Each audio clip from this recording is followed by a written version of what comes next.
Science টিউটোরিয়ালে সবাইকে স্বাগত। প্রতিদিনের মতো চলে এসেছি তোমাদের কাছে নতুন আরেকটি ভিডিও নিয়ে। আজকের ভিডিওটি তোমাদের কাছে অত্যন্ত গুরুত্বপূর্ণ, কেননা আজকের এই ভিডিওতে মাধ্যমিক টেস্ট পরীক্ষার যে জীবন বিজ্ঞান প্রশ্নপত্র তার উত্তর নিয়ে আলোচনা করা হবে। তোমরা ভিডিওটি প্রথম থেকে শেষ পর্যন্ত দেখতে থাকো। আশা করি প্রতিটি প্রশ্নের উত্তর তোমরা বুঝে যেতে পারবে। আর এখানে প্রতিটি প্রশ্ন উত্তরগুলো সঠিকভাবে আলোচনা করা হয়েছে।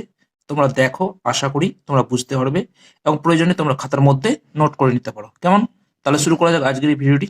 দেখো, 1 নম্বর প্রশ্নে কি দেওয়া হয়েছে, প্রতিটি প্রশ্নের সঠিক উত্তরটি নির্বাচিত করে তার ক্রমিক সংখ্যা বাক্যটি সম্পূর্ণ করে লেখো।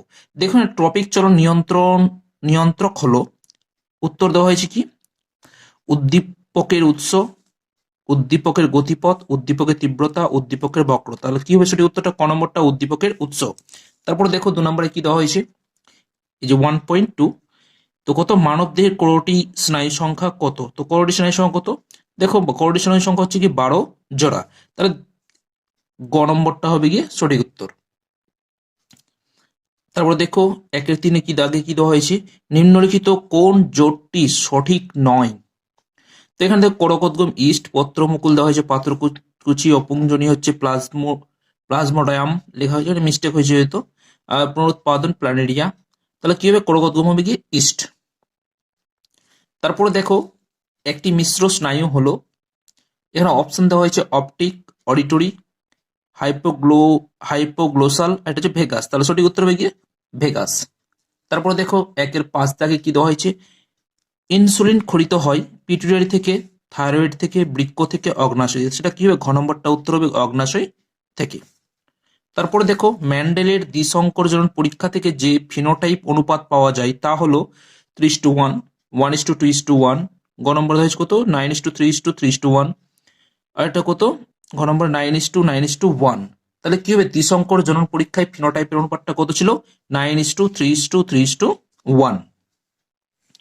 তারপরে দেখো 1-7 কি দেওয়া হয়েছে, মায়োসিস কোষ বিভাজন দেখা যায়। মায়োসিস কোষ বিভাজন দেখা যায় জননমাতৃকোষ, দেহকোষ, স্নায়ুকোষ, ভাজক কলা কোষ।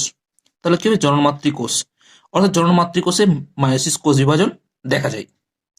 তারপর দেখো 1-8 দাগে প্রশ্নটা কি দেওয়া হয়, ডিএনএ মডেলের জন্য নোবেল পুরস্কার পেয়েছিলেন কেউ? ওয়াটসন ক্রিক ও উইলকিনসন, আর ল্যামার্ক ও ডারউইন, ওয়াটসন ও ফ্র্যাঙ্কলিন। তাহলে কি হবে, ওয়াটসন ও ক্রিক, অর্থাৎ ক নম্বরটা হবে গিয়ে সঠিক উত্তর।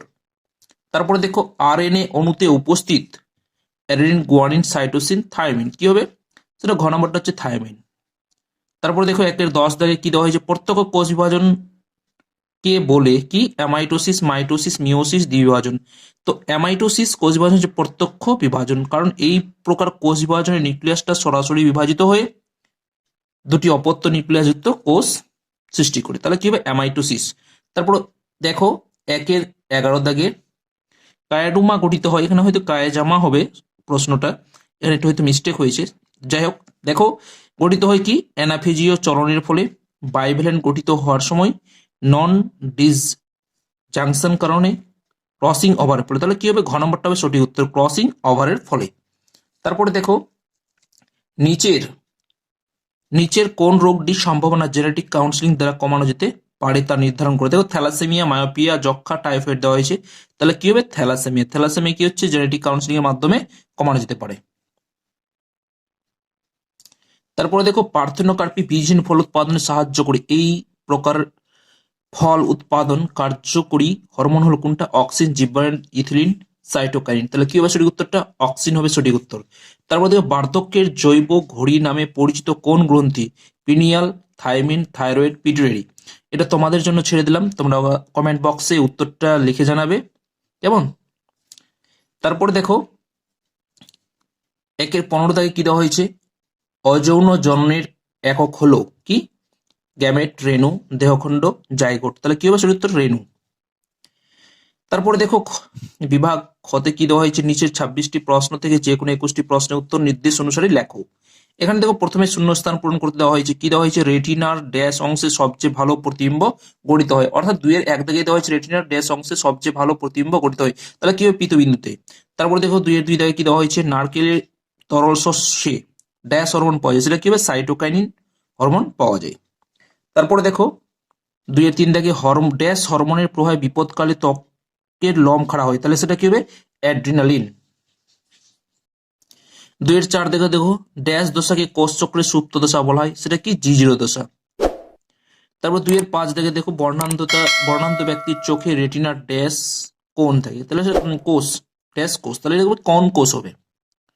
বর্ণান্ধ ব্যক্তির চোখের রেটিনার কোন কোষ। তারপর দেখো 2 এর 6 দাগে কি দেওয়া হয়েছে? মায়োপিয়া সংশোধনের জন্য ড্যাশ লেন্স ব্যবহার করে, কি সেটা কি হবে? অবতল লেন্স ব্যবহার করা হয়। তারপরে দেখো নিচের বাক্যগুলি সত্য অথবা মিথ্যা কিনা নিরূপণ করো, 5টা করতে বলা হয়েছে। দেখো দেওয়া হয়েছে কি 2 এর 7 দাগে অক্সিজেনের প্রবাহ মেরুবর্তী, তাহলে এটা কি হবে? সত্য না মিথ্যা? সেটা হচ্ছে মিথ্যা, অর্থাৎ ফলস। অটোজম জীবের লিঙ্গ নির্ধারণে সহায়ক, সেটা হচ্ছে গিয়ে মিথ্যা, অর্থাৎ ফলস। তারপরে দেখো পত্রজ মুকুলের দ্বারা কচুরিপানা জনন সম্পন্ন করে, সেটা হচ্ছে গিয়ে ফলস, অর্থাৎ মিথ্যা। 10 নম্বর দেখো 2 এর 10 দাগে কি দেওয়া হয়? জিন হলো বংশগতির ধারক ও বাহক, সেটা কি? সত্য। তারপরে দেখো থ্যালামাস মানুষের দেহে ভারসাম্য রক্ষা সাহায্য করে, সেটা হচ্ছে গিয়ে মিথ্যা। তারপর 1, 2 এর 12 দেখো নিষেকের পর ডিম্বক ফল ও ডিম্বাশয় বীজে পরিণত, সেটা হচ্ছে গিয়ে মিথ্যা। তারপরে দেখো এখানে বাম স্তম্ভ অর্থাৎ এ স্তম্ভ বি স্তম্ভ দেওয়া হয়েছে মেলবন্ধন। তো এখানে দেখো দেওয়া হয়েছে, তোমরা দেখতেই পাচ্ছ, থ্যালাসেমিয়া কোনটার সঙ্গে মিলবে, মিওসিস কোনটার সঙ্গে মিলবে, মোটর গাছের ফুল উভয়লিঙ্গ প্রকরণ, দ্বিসংকরজনন, প্রফেজ, এখানে দেখো সনিষেক, ক্যাপিটাল ওয়াই ইন্টু স্মল আর স্মল ওয়াই, গুরু মস্তিষ্ক গমনকারী প্রায় সকল সংবেদনশীল স্নায়ুর প্রবেশদ্বার, কেরিওকাইনেসিস দীর্ঘদশা, দুটি জীবের মধ্যে ভিন্নতা, জিনগত বৈশিষ্ট্যের আদান প্রদান, কেরিওকাইনেসিস অল্প স্থায়ী দশা। এটা তোমরা নিজে থেকে করে নেওয়ার চেষ্টা করো, এখানে কিছু উত্তর দিয়ে দিয়েছি তোমরা দেখতে পাচ্ছ। তারপরে দ্বিসংকরজনন, প্রফেজ, এই যে দেওয়া হয়েছে, তোমরা এখান থেকে মেলবন্ধটা করে নিবে। তারপরে দেখো এখানে কি দেওয়া হয়েছে? একটি বাক্যে উত্তর দাও, এখানে যে কোনো ছুটি করতে বলা হয়েছে। দেখো শিশুর মাতৃস্তন্যপান কি ধরনের প্রতিবর্ত ক্রিয়া? সেটা হচ্ছে জন্মগত প্রতিবর্ত ক্রিয়া। তারপরে 2 এর 21 দাগে দেওয়া হয়েছে কি অন্তর্নিষেক সম্পাদনকারী মেরুদণ্ডী প্রাণীর নাম কি? সেটা হচ্ছে মানুষ। তারপরে দেখো 2 এর 22 দাগে দেওয়া হয়েছে ম্যান্ডেলে এক সংকর জননের পরীক্ষায় প্রাপ্ত দ্বিতীয় অপত্য জননী জিনোটাইপ অনুপাতটা কত হলো? এক সংকর জন পরীক্ষা বলছে, তো জিনোটাইপ কি 1:2:1। বিসদৃশ্য কোনটা? ভেগাস, গ্লসোফ্যারিঞ্জিয়াল, ট্রক্লিয়ার, ট্রাইজোমিনাল, সেটা হচ্ছে ভেগাস, এটা মিশ্র স্নায়ু সেই জন্য। তাহলে একটি গ্যাসীয় হরমোনের নাম লেখো, সেটা কি? মিথেন। তারপর ফ্লোরিজেনও লিখতে পারো। 2 এর 25 দাগে দেওয়া হয়েছে কোন ফ্যাক্টরের অভাবে হিমোফিলিয়া রোগ হয়? সেটা এক্স ক্রোমোজোম বা এক্স ফ্যাক্টর। তারপরে দেখো 2 এর 26 দাগে কি দেওয়া হয়েছে? নিউক্লিওড সাইড কি নিয়ে গঠিত? নিউক্লিওড সাইড কি নিয়ে গঠিত? এটা ছাড়লাম, তোমরা কমেন্ট বক্সে অ্যান্সারটা এর করে জানাবে। তারপরে দেখো 2 এর 27 দাগে কি দেওয়া হয়েছে? জরুরিকালীন হরমোন কাকে বলে? সেটা কি? অ্যাড্রিনালিন। তারপরে দেখো বিভাগ গয়ে মান 2 এর প্রশ্ন দেওয়া হয়েছে, তোমাদের সামনে রাখছি, তোমরা দেখে নাও। এগুলো উত্তর বলছি না, তোমরা নিজের বই থেকে ভালো করে পড়ে রাখবে। দেখো দেওয়া হয়েছে কি 3 এর 1 দাগে স্টকোসিয়ন বলতে কি বোঝো? 3 এর 2 দাগে কি দেওয়া হয়েছে? একটি উদ্ভিদ কোষের ক্রোমোজোম সংখ্যা 24 হলে ওই উদ্ভিদের পাতার কোষ, পরাগরেণু, ডিম্বাণু, শস্য নিউক্লিয়াসের ক্রোমোজোম সংখ্যা কত হবে? তারপরে দেখো অশ্রুগ্রন্থির কাজ কি? তারপরে দেখো এখানে দেওয়া হয় 3 এর 4 দাগে সুষুম্না কাণ্ডের 2টি কাজ লেখো। 3 এর 5 দাগে দিনিসেক কাকে বলে? 3 এর 6 দাগে দেওয়া হয় সোয়ান কোষ কি, কোথায় দেখা যায়? 3 এর 7 দাগে দেখো ট্রপিক ও ন্যাস্টিক চলনের উদাহরণ দাও। তারপর 3 এর 8 দাগে দেওয়া হয়েছে কি মেনিনজেস কি। 3 এর 9 দাগে দেওয়া হয়েছে একমাত্র দৃষ্টির 2টি উদাহরণ দাও। তারপর 3 এর 10 দাগে কি দেওয়া হয়েছে মায়োটম পেশি কি, কোথায় দেখা যায়? তারপর দেখো 3 এর 11 দাগে দেওয়া হয়েছে কি থ্যালাসেমিয়া রোগে একজন ব্যক্তির দেহে কি কি লক্ষণ প্রকাশিত হয়? 3 এর 12 দাগে দেওয়া হয়েছে একটি দ্বিতন্ত্রী ডিএনএ অণুতে 200টি ব্যাস যুগ্ম আছে। 1 নম্বরে কি জিজ্ঞাসা করেছে? অণুটির দৈর্ঘ্য কত? অণুটিতে কয়টি প্যাচ আছে? তারপরে দেখো 3 এর 13 দাগে নিকটিনেস্টিক চলন কাকে বলে? উদাহরণ দাও। কোষ চক্রের G2 দশা কি? উদাহরণ দাও। মানুষের বংশগতি সংক্রান্ত প্রথম সূত্রটি লেখো। এক সংকর জননে বলেছে। তারপর কি অ্যালিল কি? মানবদের কোথায় কোথায় বল ও সকেট সন্ধি দেখা যায়?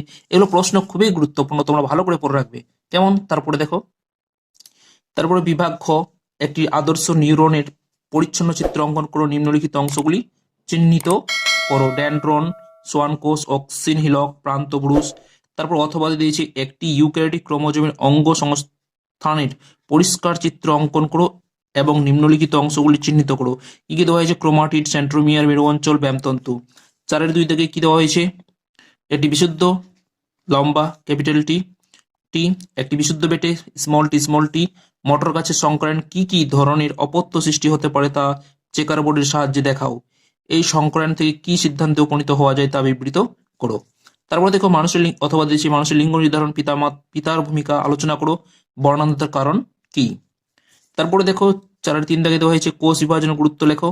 উদ্ভিদের কোন কোষ বিভাজনকে হ্রাস বিভাজন বলা হয় এবং কেন? টিআরএনএ এর কাজ কি?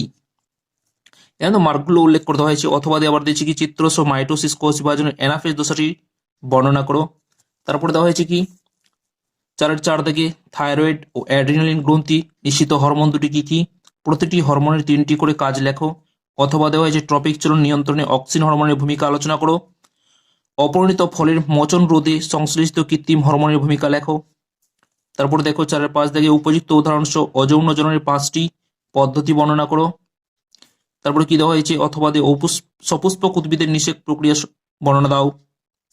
4-6 দাগে কি দেওয়া হয়েছে? ট্রপিক ও নেস্টিক চলনের চলনের পার্থক্য লেখো।